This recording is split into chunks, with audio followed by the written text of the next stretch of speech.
your host, Amy McDonald. And with us today, we have Chris Kallas. He is a lifelong Illinoisan who is running for the Illinois 8th District for the U.S. House of Representatives. He has lived in the 8th District for over a decade, but was raised by his mom in rural Illinois. So, Chris, thank you so much for being here. Amy, thank you for having me on. I'm happy to be here. This is so exciting. Could you maybe start with a little bit more in depth bio and then why you're running in 2026? What was the catalyst?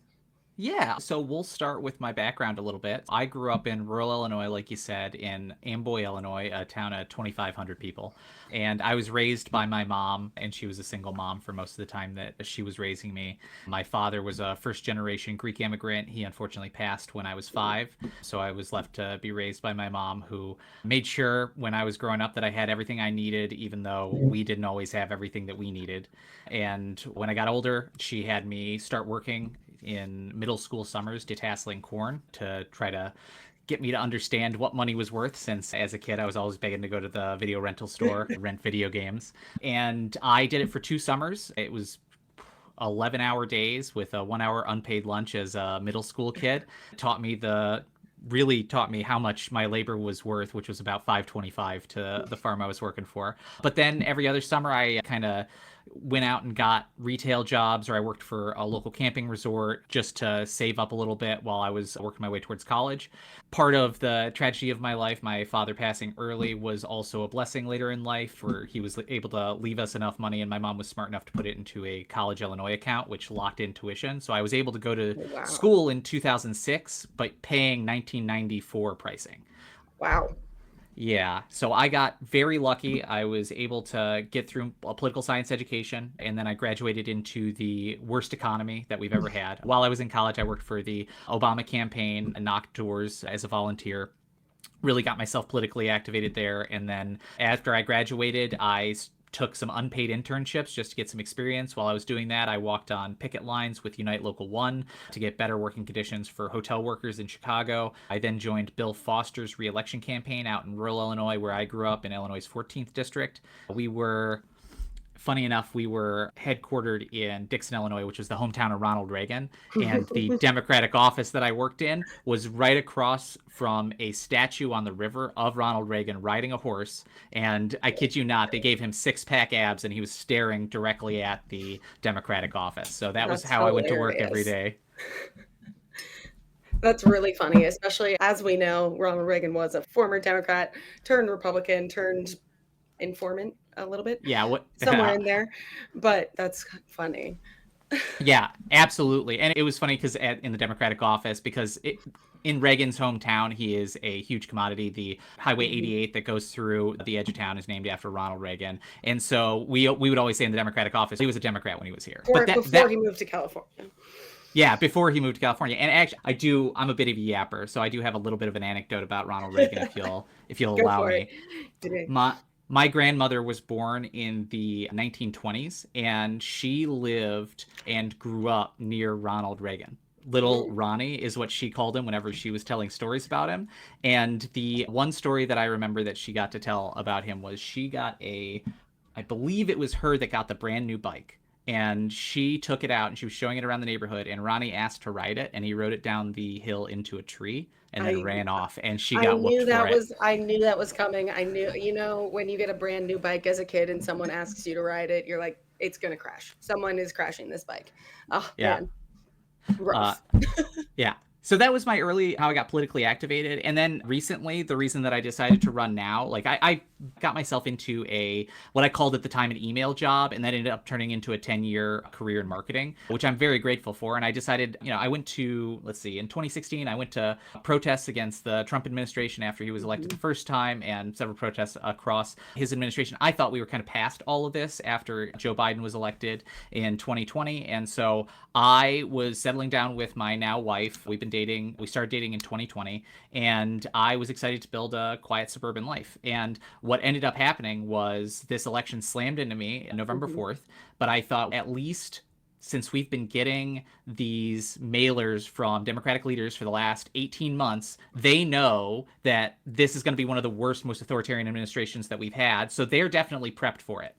And then during the State of the Union, I saw that they were not prepped at all. Congressional leaders were so disjointed in their Mhm. protest of this administration that they said was going to be the worst, most dictatorial administration in 80 years. And they did nothing to oppose them during the State of the Union. And then maybe a week and a half later, Chuck Schumer rolled over in the Senate and decided to pass this continuing resolution that allowed the government to stay open, which they said was better than shutting down the government. But I don't think so, because there are Yeah. 250 some odd Democrats across Congress that could have gotten out into these agencies to stop Doge from doing the worst of the worst, even Mhm. during a shutdown. But all this does is allow the Republicans to pass a $5 trillion spending package that we're all going to have to pay for, and the benefit of which goes to the top 50 richest families in the country. It's unconscionable, and it was the day after that, March 15th, that I decided to run and made my announcement video. I feel like you and I are fairly aligned on a lot of issues. And I think that was like a spurring moment for a lot of people. Just watching, like you said, right? Like we've gotten so much literature, so many text messages, so much messaging around. And even Joe Biden's farewell address was like, be ready. And it seems like nobody was really listening. So that's exciting. Also in Illinois right now, you do have a major political shakeup happening. The Senator Dick Durbin, he has decided to retire. And so it's my understanding your representative in the Illinois 8th, he's going to be running for Dick Durbin's seat. So are you in a fully open seat primary? I think Illinois I has am. actually closed primaries, which is confusing. Yeah, it's open seat. Yeah, if you want a little bit of the background on how the primary system here works, it is a Republican Democrat primary, and if you're an independent, you run as a Democrat or a Republican, because running as an Okay. independent is almost impossible in the state. To run, I have to get 175 odd signatures to get Okay. on the House ballot for the primary. If you're an independent, you have to get 15,000 signatures. That feels Unfairly not. biased. Yeah, I couldn't even get a word out. I was like, that's insane. I thought you were gonna be like, oh, 175 to 300, Yeah. whatever. 15,000. And they So, don't get a primary. They have to do it between what is the primary season and the general election around July. which is crazy. So this district itself does skew and has for quite some time very Democratic. So realistically, your big election is going to be that primary. Um, Mm-hmm. I was looking on your website. You are running on the working families like Bill of Rights. But is there working families hasn't for people listening, the Working Families Party is a third party. It is very progressive. It is what I identify with in New York State. We have a lot of people that run on it. Could you walk through a little bit what the Working Families Party platform stands for so people know? Yeah, absolutely. And I want to be totally clear. The Working Families Party Bill of Rights, that is a platform position that I have, and it's something that I am championing. I am currently seeking the endorsement of the Working Families Party, and I'm working with the Illinois branch of the Working Families Party to get myself all the paperwork fully submitted. I expect that I will be a Working Families Party Democrat running in Right. this race. I am a member of the party, but I can talk through the Working Families Party Bill of Rights, because I've seen a lot of Democrats come on, especially establishment Democrats, and they really feel like they're fighting to be not Trump. Mhm. I have no interest in being not Trump. I have interest in making sure that the working families of my district are taken care of. And I'm willing to do what I need to do in Washington to make sure that this platform is passed. And so to go through the platform really quickly, I have it listed in order of importance, which is number one, we need personal health care for all. That means expanded Medicaid or 100% universal health care, because we need dignity in health. You need to not be 100% You're tied to your employer. I mean, I think about your this all the employer. time. I Yeah. think about how many artists and musicians, like people who really could be cultivating a different career if they didn't have to be sitting behind a desk to get health insurance, right? Like things like Right. that. Or even just following any sort of passion. It doesn't even need to be arts. I think about that constantly. Sorry, carry on. Or the no, absolutely, but or the injustice of it all, right? Because It's if you are reliant on your employer for health insurance and you get arrested, you can be held for 3 days without any reason right, at all. And in Illinois, before they got rid of the bond system, of course, if you weren't rich enough, you had to stay in jail even longer than that. And that meant that, and your employer wasn't beholden to keep you on right. payroll if you were in jail. So just by being falsely arrested or even just held, you would Even lose your just job, you'd lose your health insurance. there's so many different things that can happen that would uh, result in people losing their job and then their health insurance and then quickly as the bills pile up. That is a fast track to losing your house and maybe Your whole even life. your kids thing. Yeah, exactly. It's really, I agree with you. Okay. Number Uh, one, done. That's number one. Number one. Number two is security in American elections, and that means getting money out of elections. Right now, the person who spends the most on any given race is 96% guaranteed to win that race. And with billionaires weighing into almost every race in the country now, we need it now more than ever to get money completely out of politics. We need the people who are in charge to stop making money off of being in charge, and we need to codify that into law. And so basically, you need to stop anybody from being able to attack the election structure, especially from inside, especially with money. Number three is you need affordable childcare, because there's 50% of this country who is overwhelmingly responsible for the childcare in this country, and that's women. And it is totally unfair in this economy to expect to have two earning incomes in a household that's raising children that then can't even afford a house to put over their Right. head, let alone childcare. So from 0 to 5, we need totally covered childcare. We need the right to an education, which means that after high school, you go to a trade school or 2-year education for free if you have the ability to get in. And that'll help, obviously, increase the number of high-paying trade jobs that will allow people to get a passage into the middle class from the working class. We need dignity in work, which means a minimum wage that is tied to inflation. And right now, I mean, I won't even talk about the federal minimum wage. It's so low to be laughable. Right. Even a $20 wage right now, which would put you about $40,000 a year, that is just above the poverty line if the poverty line had been adjusted for inflation. But that's what we need to be able to guarantee dignity, is that baseline.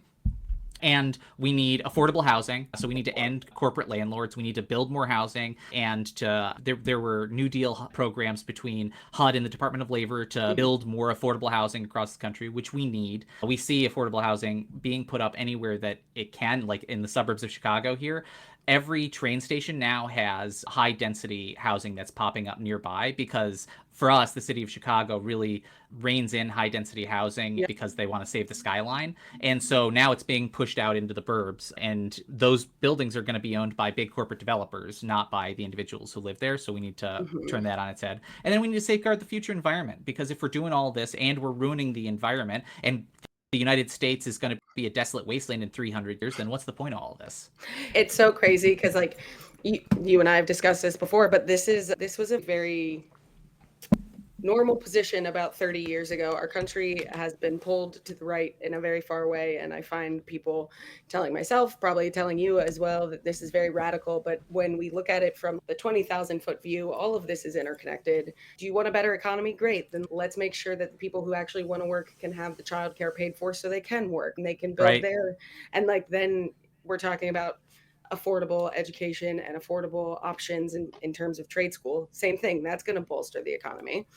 Like all of this ties in together to making it more livable for human beings. But I always joke to some people, like, the people, I'm like, if you don't care about humans and all you care about is money, all of this will affect the economy in a very net positive way. Yeah, right, exactly. It's absolutely crazy to me when you get into the math of it all, that the equation is so simple, and it is tax the richest 2% of the country in a progressive way, tack a wealth tax onto it, and maybe have a payroll tax for any large corporation, and you would be able to pay for the whole kit and caboodle for healthcare. I did the math on it, and in my district, the average that you spend on healthcare is roughly $2,500 a month for a family of 4. But what that doesn't include is your employer contribution, which is another $2,000 a month on average, that is a benefit to you that would otherwise be in your paycheck, but is going towards healthcare. So the average family is spending about $4,500 a month on premiums, and then another about $6,000 a year on healthcare coverage. Over 40 years, that's $1.25 million or more. It's insane. That's where our house went. That's where our vacations went. That's where our children's futures went. It's absolutely bonkers. And then, of course, like you said, every single time you get a bill from a doctor, you're like, what am I paying for? Why are you taking so much money from me just for me to pay more? I can't wrap my head around it. And it's very much in the preventative vein as well. Like, if we can catch things early and people aren't afraid to go to the doctor because they're afraid of how much it's going to cost, everything is better. This is absolutely that's the scariest part. I'm like, brass taxes, it's just math. And it's simple math. But then, of course, we've already mentioned this. We're tying this to the money in politics, right? The people who don't want to be taxed are spending a lot of money to get certain people elected so that they put in certain laws and things like that. Now, in your district specifically, you were talking about more high density housing. What are some of the biggest things that your district needs in their next representative? Oh, yeah. So, what my district needs in their next representative is somebody that's willing to go to Congress and pull the levers that are available to us to force the right thing to happen. So, for my district right now, just to how we're being smashed into by the federal government, we have 75,000 people with disabilities. We have 40,000 people who work for the federal government. The Trump administration has been meticulously destroying these people's lives in such a way that many of the people who work for the federal government in my district may end up on the unemployment list, which would we're at 3.5% unemployment, which is not low enough, but it is fairly low for my area, and that is going to continue to balloon. We have 14,000 people who identify as autistic in our district, and they're being directly attacked by this administration because one of the secretaries, the secretary RFK Health. Jr. is Secretary of Health. It has a bone to pick for some reason because he's a conspiracy theorist and decides that every autistic person needs to be on a list from the government. And if you listen to some of the crazy stuff he says, maybe put off in like these health camps. It's even a little bit more nefarious than you think when you dig into it. It's not just autistic people. He's been mostly vocal about autistic people, and I think that's because he knows that strikes a chord with a certain group of people. But it is anyone that's ever had a diagnosis of a mental illness. Oh, great. That's going to be half the people, especially because therapy is so available it's all millennials, like every millennial. That's it. And then they're going to identify what liberalism as a mental disorder, which I keep seeing memes about from my conservative family.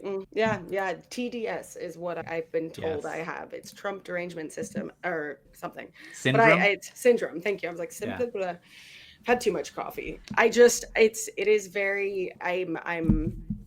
The comments coming out of RFK Jr. It's very apparent he has a brain worm. Yeah. I'll put it that way. Yeah, carry on. Sorry. So you guys you're looking to, Illinois already, with the governor that you guys do have a little bit of a contentious relationship with the administration as is. And I say that just because your governor refuses to back down, which makes him a sworn enemy. But it's a little contentious, right? Like he's standing up to Trump in a big way. And obviously if you're going to Congress, you're going to have to work with the president and with people that very much support him. So how would you approach that, knowing what your district needs?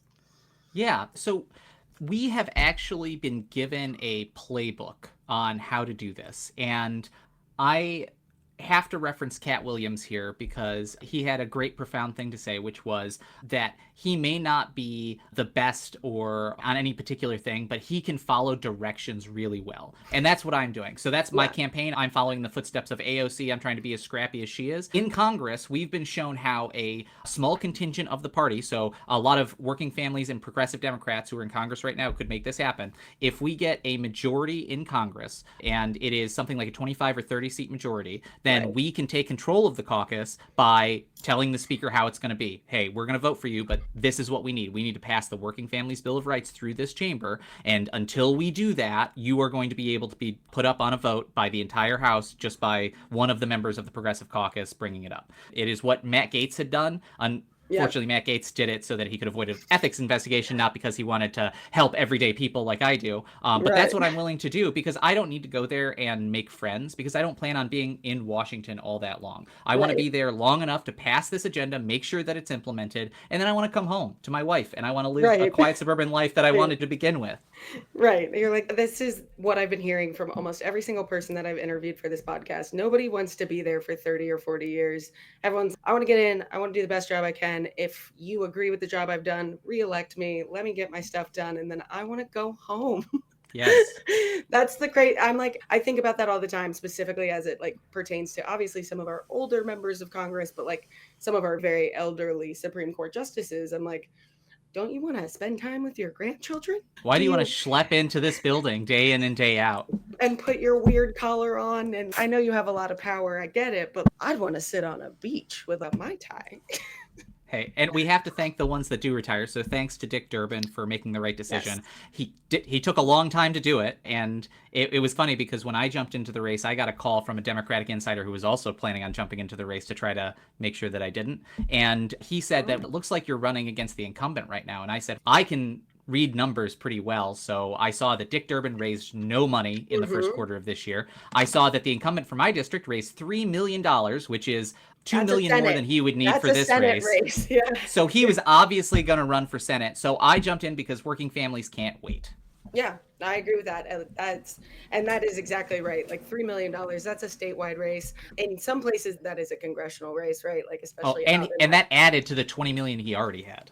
20 million. Okay, obviously this loops back to campaign finance reform. I've talked to a lot of younger folks that have very strong feelings around term limits. Is that something that you are thinking about? Absolutely, it is part of the equation, but there are things. What I want to do, the biggest movers, I want to take care of 80% of the problem, and then I am happy to piecemeal to get that remaining 20%. For my money, outside of getting money outside of politics, the number one thing after that is to attack gerrymandering in a real way. And if you do that, then the term limits aren't going to matter as much because people will be able to choose their politicians instead of the other way around. Oh, yes, that is a good point. I don't know if the 2010 Red Map, have you heard of that? I have not. I don't think Illinois was involved in it. My home state is North Carolina, and it was done in a really big way. It's when they spent it was not a lot of money, the Republican Party, and it was very tailored to, I think, Wisconsin, Pennsylvania, and North Carolina.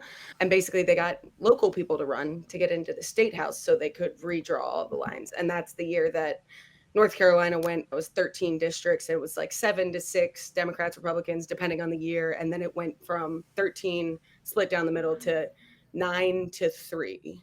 Yep. Or 9-4 Republicans to Democrats. And it does get overturned eventually, but the damage is done.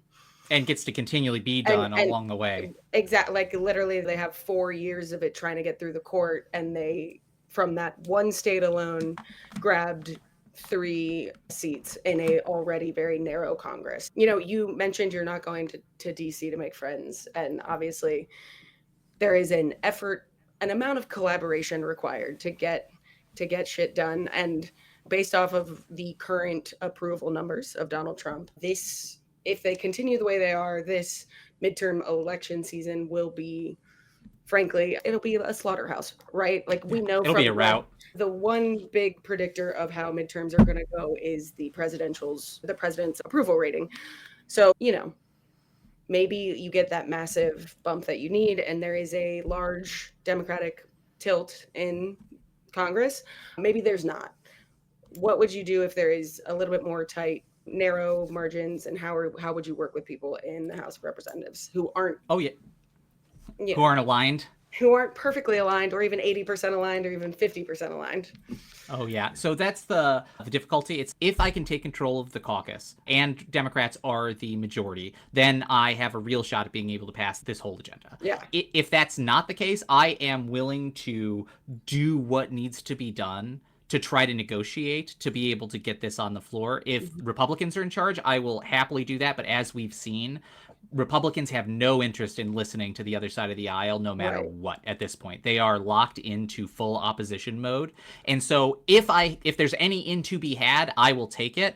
Otherwise, I will be there doing the things like Abraham Lincoln used to do, where he would jump out of a window to prevent quorum. Those are the types of maneuvers that you have to be willing to do as a minority to protect the rights of the people in your district. Yeah. And I'm happy to pull basically every single one of those levers that I can. I looked at it left, right, and center. And if I can get this package passed through the House, and if my former incumbent or somebody else who wants to help is in the Senate, and I can have them take it up in the Senate, it's basically like I will hit every hurdle along the way until we get it to the president's desk, and I will do whatever needs to be done to make sure that the president signs it. And I know what's important and what's not important. So this was made popular during Hamilton. Moving the presidential capital from Philadelphia to Washington, D.C. didn't matter very much in the negotiations, but it was something that the Southerners really liked because they wanted the capital to be in the South. Right. I know that there are those types of things that Yeah. are important to this president that wouldn't necessarily affect the meat and potatoes of the 7 guarantees of the Working Families Bill of Rights.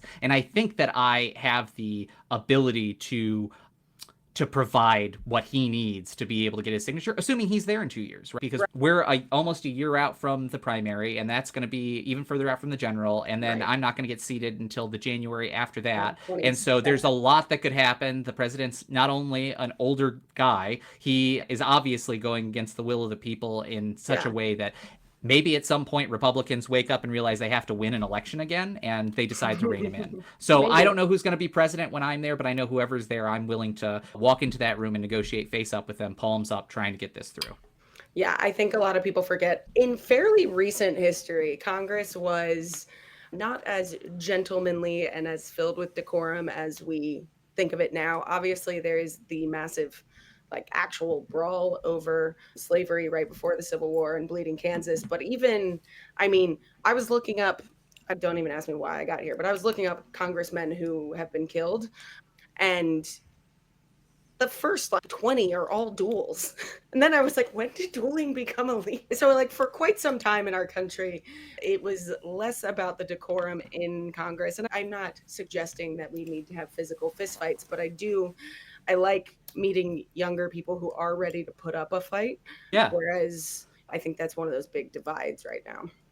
Even though I have a back disability, if I get pushed around, I'm not going to break my hip when I fall down the stairs, which is not true of probably 45% of Congress right now, right? And that's one of the reasons why they can't be out there linking arms and trying to stop Doge and authoritarian regimes from breaking down the doors, because literally their bones are made of dust. They should go see the doctors about the bone density. It is that time. Interesting. Okay, so something that I saw on your website that I actually really liked is under your Working Family Bill of Rights, you have a great plan on how to pay for it. And most of these are very typical, right? I mean, they're not typical, but they're logical. How about that? Yeah. No new taxes on the working class, middle class, or small businesses. Make the top 1% pay their fair share. Make Wall Street pay their fair share. I would like to talk about the bottom two. One is legalize cannabis, and then the second one is automate a debt ceiling. Could you expand on both of those? Yeah, absolutely. Legalizing cannabis nationwide and federally will allow a lot more capital to flow into the business, and then it'll provide revenue for the federal government in the order, at the high end, from my estimates, it was maybe $80 billion a year. And so that helps to go pay down some of these programs that are then going to turn around and help people. So that is number one. It's just high time. It is, pardon the pun, it is 17 or so states across the United States are the ones that don't have it legal in any capacity, medical or otherwise. And to have so many different rules, like here in Illinois, if you have a vape pen in your car and you travel from Michigan to here across that strip of Gary, Indiana, you can get pulled over and arrested. You could get thrown in jail. You can lose your job because of something that's legal in both states that you were driving to and from. And I think that's ridiculous. And as working Americans, we can decide what goes into our own body. There's no reason for this to be illegal in one place and legal in another. Obviously, put an age limit on it. We treat it the same as alcohol, and then it gets taxed by the federal government. So that is number one. And then number two is automating the debt ceiling. So this is something that I didn't know until I looked into it. Whenever we have these debt ceiling fights where we could shut down the government, do you know what that does to America's credit rating? It lowers it. And it lowers it in such a way that it costs us an extra $80 billion in interest. Because they're adding points on, because our, because we are the neighbors who are fighting in the front yard and starting fires, and we're lowering the property value of the United States of America. You're literally so embarrassing. We're putting interest on your debt. Oh my God. Yeah, and I'll talk about the debt ceiling a little bit, because we need to get America's debt under control. That's no questions asked. But the way that it is talked about is disingenuous at best, because we always talk about the full amount, and we say America can't pay $34 trillion in a single year, so we have too much debt. Nobody looks at their car payment or their house payment in lump sum and then compares it to their annual salary and says, I can't afford this. They look at how much they pay every month from their cash flows. And it's about 3.5% of the federal budget goes to paying debt. I'm not saying the debt isn't too high and that it shouldn't be lower, but 3.5% is actually fantastic for as far as a debt load is concerned for cash flows. So we can afford to spend a little bit more, but we don't have to. We can tax the rich and we can pay for it all. And actually, my plan, I have a little bit of padding for an extra $500 billion so that we can tack that right on to paying down the national debt, because I know it's important to people. Yeah, it is important. And obviously, there's different countries that hold different portions of all of our debt. And there are people that we're no right now, not a lot of, we don't have a lot of friends, but there are people that are more friendly to us and there are people who are less friendly to us. And if you're looking at, again, it's like when you're paying multiple loans at once, you're looking at the one that has the worst terms. Let me finish that one off and then we'll move on to the next one. And I think that's Exactly. something that we're not really honest about, and people make it to be this big scary thing. And it's like, well, everyone on earth is in debt to each other, all the countries. Yeah. Like, we're all borrowing money, we're borrowing things. Obviously people like to borrow a lot of our military things, that's one of our big boys, but I love that. First of all, I didn't know about it, and that's why I wanted to ask about it, because I do think I'm with you on legalizing cannabis as well. It's legal in New York.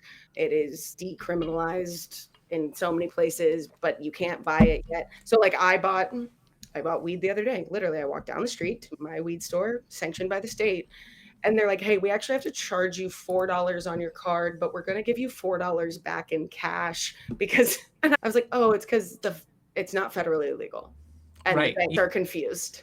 You have to play around with it. So when I had a medical marijuana card for a while because of my lower back disability, and I would go in and it was about 50-50 whether or not my card from a large institution would be just declined because it was coming from a place that they didn't want to pay. But then I'd go over to the ATM, I'd pay the ATM fee, I'd get my money out, and I'd be able to pay. It not only hurts us as consumers because obviously it makes the situation more confusing, it also hurts then your small business owners who have to deal in a cash business that they wouldn't otherwise want to. They can't deal with banks as easily. And to have the liability of having that much cash in one establishment obviously makes them targets for crime. It's not the best for anybody involved, and so why not change it? And it's so simple to be able to deschedule it. Congress could do it if they wanted to. The president could direct descheduling if he wanted to. There are ways to go about it. The follow-up question to legalizing cannabis, of course, is what do we do with people who are in prison, whether at the federal level or every state level, for cannabis, like weed? As my father, who grew up in the 60s and 70s, said, he's like, weed, when used as intended, is not meant to kill you. Tobacco is. He's like, quite literally, tobacco, and I say this as someone who smokes, if you can't tell by my voice.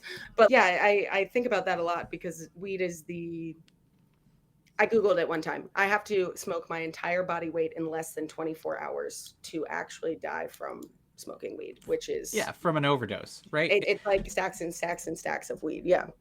Yeah, so the difficulty here is here's where I want to tackle it from. Yes, everybody who is in for nonviolent weed offenses should be immediately let go from the federal government, and that is something that we would be able to have purview under if we were able to write this law. Something we wouldn't is all of the state level offenders who are in jail for the same thing. And just making it federally legal and then the states not being able to have it illegal doesn't mean those people get let out of prison.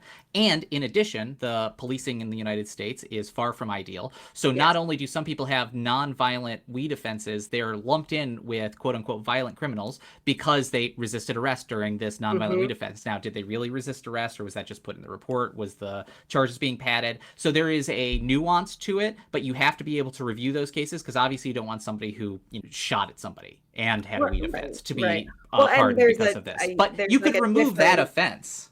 Yeah, there's a difference between like people who are dealing weed and a bunch of other drugs across 50 states, etc. That's right. There is like you just pointed out, obviously these 3 strike rules, especially around weed. And I live in New York City. We have a lot of people who are still in prison because of stop and frisk laws, which were inherently very biased. And so I didn't even think about it in terms of the state level stuff and how that's literally every time I think about federal and state, I just think about the fight for states' rights. And obviously, so there's a little way around it. And there was a court ruling in, I think it was 1978, which allowed the federal government essentially to set the alcohol age limit. And the way it did that was the federal government said, hey, we're not going to give every state 5% of their tax funding unless they set the legal age for alcohol at 21. And the Supreme Court said, All right, that's okay. That incentivizes behavior that the federal government wants, but it doesn't punish behavior that they don't get. Yeah. You can do that same thing with these offenses. So you say, all right, we're going to take this federally recognized and collected tax money from legalized cannabis, and Right. we're going to be able to dole out to the states things for programs to be able to have restitution for some of these people that committed crimes. You Hmm. don't get this money or some portion of this money unless you release all of your nonviolent cannabis offenders, right? And we can Hmm. set it up that way, and that's how part of the election reform I have is set up as well in the bill, because the you can't just as the federal government tell every state how to run their elections, and I don't think we as the United States want that. It would allow a centralized attack on the election infrastructure that we don't want. But what you Right. can do is say, hey, the federal government pays billions of dollars in election funding every year to run federal elections. You all aren't going to get 5% of that unless you end gerrymandering in your state, unless Right. you add ranked choice voting, unless you allow full mail in ballots, automatic voter registration, the things that we Right. know get people to be able to vote.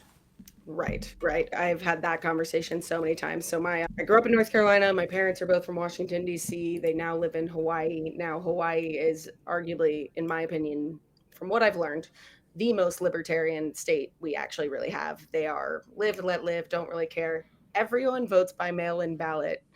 They also have the day off for it's a state holiday. I'm like, I love it. That's great. Yeah. Because they used to not vote by mail-in ballot, but now it's 89% of them vote mail-in ballots, and the entire island is off of work that day.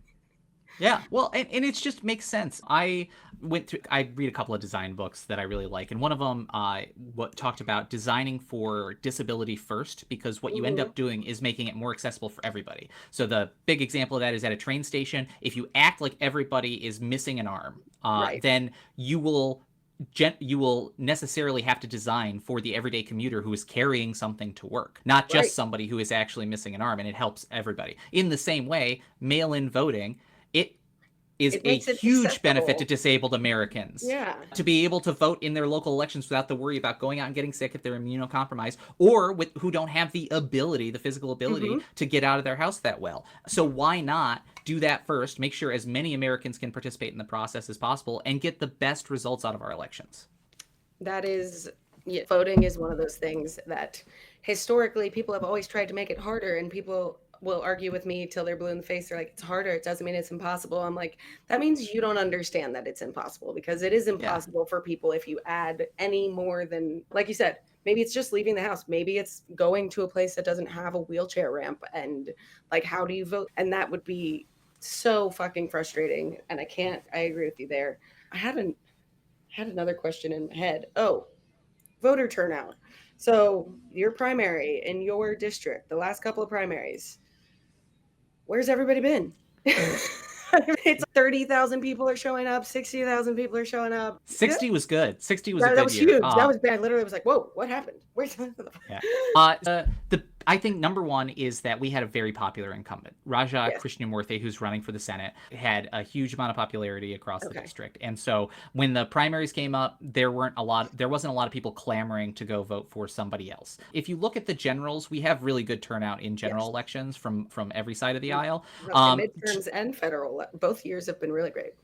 Yeah, but to be able to get more people out, we have to prove that we are still committed to them. Mhm. With our last incumbent, as popular as he was, put him squarely in the corporate Democrat space. He did Yes. everything right. He voted the right way. He is trying to expand rights for people, but when he comes back to the district, he goes to a few big donor meetings and drums up $3 million, and then he goes back to Washington. And when you're doing that, you don't get out into a large part of the district. You don't meet as many people, and you stay in affluent areas like Schaumburg. Now, Carpentersville, Elgin, and some other working class towns in my district just get forgotten about. And so they have much lower voter turnout. So my whole Mhm. campaign strategy is to get out not only in those areas, but then to directly target some of the communities that have the lowest voter turnout.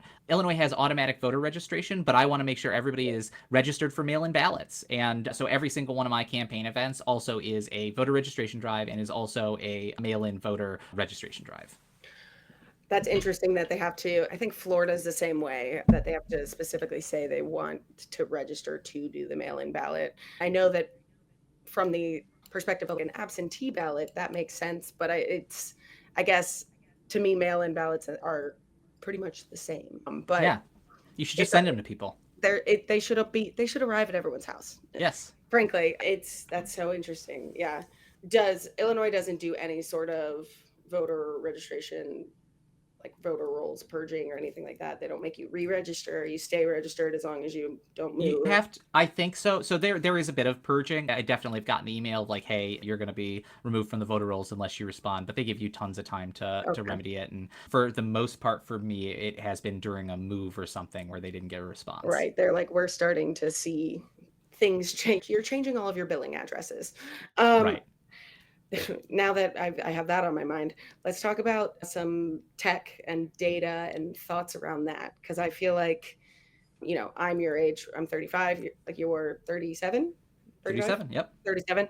And I feel like our generation has come up with, we got social media a little bit later in life. We got smartphones a little bit later in life. I think we are seeing the effects of tech on younger generations. I think we're seeing the effects of what people do with our data on younger generations. Do you have any strong thoughts around that and how we I can? I do, data wise especially. Yeah. So here's a great example of where Americans are. So TikTok as an app was going to be banned because the federal government wrongly assumed that all the data was getting harvested by Chinese data miners. And the overwhelming response that I have seen from millennials, especially those who know about tech, is like, why does this matter? Every American company has already stolen my data. And so many then started Right. downloading an app that was directly controlled by the communist government, Red Note, because Yeah. they don't care. Because we know that our data is out there, that our government hasn't cared at all about keeping our data safe. And Right. one of my pet peeves is that's how these parasitic billionaires have gotten rich. They've gotten rich because they've gotten free access to our data, which is worth money. And they know Right. it's worth money. And so they protect their access to it. We need something like GDPR out of Europe, or Yeah. I think California tried to pass legislation, but it's very difficult within the United States for each of them to Right. piecemeal it. We need that data protection where we personally own our own data so that corporations cannot use it against us, so that maybe we give a damn that China is stealing our data. As an American, I don't feel worse about the communist government of China having my data versus Mark Zuckerberg having my Right. data, because Zuckerberg can directly influence what happens in my state, in my district, in my home All the by time. stopping Yeah. news from getting out, by tweaking the algorithm so that people who have views like mine or who would want to see views like mine don't get to see it. They get to manipulate us to such an extent. Do you remember when social media had a feed of your friends and you just saw And it what was they most recently posted? in order Yes. of how they posted. I loved it. It was so. Now it's ad, something controversial, something racist, something your friend Mhm. said 3 months ago, and then it repeats. Well, so the interesting thing that I've found out recently, because I've been digging into TikTok versus Instagram, I post on TikTok a lot. I'm starting to post on Instagram. So I like data, I like information. So I was trying to figure out the algorithm, and it's Instagram, Meta, X, what have you. The majority of these legacy social media apps, their algorithm is run on making you frustrated and angry, and they're trying to trigger that. Whereas like TikTok, I rarely get hate comments on TikTok because it's showing it to people who want to see something that I'm already talking about, right? They've already searched about it. They are looking to meet new people running for office. They're looking Yeah. to see what's happening in their local elections, and that's how they find me. And so it is just a tale of two very diverging algorithms, but I'm with you on the data. I'm like, I'll sell my own data. I make money off that, but I don't care. Right. Yeah, but someone else gets to at every turn, and then of course they're like, you know, all everything is tied into to everything else, and like fridges have smart screens on them, and I'm like, And webcams sometimes. And now at least the that's government's doing one horrifying. thing right. Is so there was a bill that just passed. So one of the things I do want to point out is when government works, two Right. things that the government are doing right now. One is they're going to kill daylight savings time finally, because daylight saving Hey. it hasn't passed yet, but it looks like it's going to this time. But daylight savings is worthless, and it kills people every year, literally because of the time change. People Yeah. drive sleepy, they get into Right. accidents, or they do something wrong at work, and it drives me crazy. But I was going to say is that the internet is not real, and it has to be something that you internalize, because something like 1% of people who interact on any given platform like TikTok actually produce content for it. The other 99% are lurkers. And so the conversations are driven by 1% of people who like driving conversations, who generally like being in the spotlight, like me. maybe like you. And that is not a reflection necessarily of reality. And the more that these influencers are saying things just to get eyes, just to, in the same way, trigger your dopamine response or get you angry or get you engaged, a lot of the times they're just saying things that other people have said to be able to do that, to be able to drive your interactions. And when you get out and talk to people, they don't have those opinions, because you can't just drop a hate comment and walk away in the middle of a conversation. True. You get, what do you mean by that? And then you have to stay and explain yourself and your defend views and who you are. Yeah, exactly. No, and I'm still stuck on the fridge with the webcam in it. All I can picture is like me at 2 a.m. eating pre-shredded cheese just by the light of my fridge. And Zuck is now pushing you an ad for shredded cheese to your mobile device. But, oh, that was the second thing. They're going to make any electronic that has a camera in it have to say that it has a camera in it. That was another regulation. That's great. I'm a firm believer in regulations. I think that's how we bolster the middle class and we get back, like, whenever anyone talks about making America great again, I'm like, so you're talking about the incremental tax rate on billionaires? The reason why we didn't really have billionaires for a long time, because they couldn't physically get that amount of money. Yeah, and the fact that the progressive tax rate stops at something like $350,000 effectively, which means anybody who makes over that gets taxed at the same rate as someone who makes $350,000. Someone making $100 million should be higher on the progressive tax bracket. They should be paying more of their dollars as you go up. And of course, like, I think Elizabeth Warren has tried to put this through a couple of times, and it's a game. It's a very much it's not chicken and the egg. It's just like, we know that these people have a lot of power. I do think that's part of why I wanted to start this podcast, is because I think a lot of young people are running. I think a lot of people with really good ideas, a lot of really smart people like yourself are running, who like we said, who are at their fighting weight, right? Like, they're ready to go and climb out a window if they have to, or filibuster, or stand up for what they believe in, which is really exciting. Punch. Hopefully not, but hey, you never know. Yeah, you really don't, honestly. And things, obviously, with the way that these algorithms work and the way that we interact with people online, people are getting more and more heated every day. And as our economy does whatever it's doing, more and more people are going to get to a point where things are going to be a little bit desperate. And it's exciting to see this, like, new crop of people like yourself. Yeah. I have asked you all of my questions. Do you have anything else that you would like to talk about before we wrap this up? Yeah. So you mentioned people who are wanting to run for the first time and what this podcast is all about. So I just wanted to give a shout out to Jonathan Bonner, who he credited me with letting him know that he had an opportunity to run, and he's running for Georgia's 13th district right now. And he is hilarious. I love his videos so much. Can I tell you that so I've interviewed 3 people. Jonathan was number 2 and you're number 3. Oh, that's amazing. Yeah, I didn't know you guys knew each other. This is great. Yeah. He saw my content and then he gave me a shout out. So we haven't really interacted except through social media, but I was so excited to see more people. And then I saw one of his videos come across my feed and I couldn't stop laughing. Yeah, literally, he and I recorded yesterday. Wonderful. Yeah, there's so many people running. I'm overwhelmed personally with how many pieces of outreach I'm doing, but that's a good thing for what I'm doing. But I think it's a really great thing for the country. Yeah. Just like diverse voices and people like you and like Jonathan. I also interviewed Bernard Taylor from Florida, just different backgrounds of people who have all been in the workforce in this century, who really understand what people are going through and what people need right now. Yeah, and that's really what we need. So I consider myself a canary in the coal mine, because if there's somebody like me that was pushed to run in the way that I was, that means that we are going to have thousands of these types of candidates across the country in this cycle. And I think we are really lining up for a political realignment for the Democratic Party. The Working Families Party and the coalition that is on the same side of the aisle as them, the Progressive Caucus, is going to eat the Democratic Party from the inside out in the same way, although not with the same results as the Tea Party did to the Republican Party in the early 2010s. We're going to see a total change in the party. I am behind David Hogg 100% as the vice chair of the DNC. We need to be able to primary these do-nothing Democrats to get them out of seats that would otherwise be filled by progressives that are willing to go into Congress and fight against the people that need to be fought against and do what needs to be done to make sure that Americans get healthcare, which we have been fighting for since I was in college, and I know that people have been fighting for 50 years before that. Forever. Literally, the first time that people presented a healthcare option was during World War One. That was also, and it wasn't even fully state sponsored. It was like there, the state sponsored line is what got, that was one of our first Red Scares, is around healthcare in this country, obviously, and World War One and the Red Summer and all these things. But like, that is one of them. Yeah, I think you're totally right. I'm so excited. Where can people follow along with you and your events and your candidacy?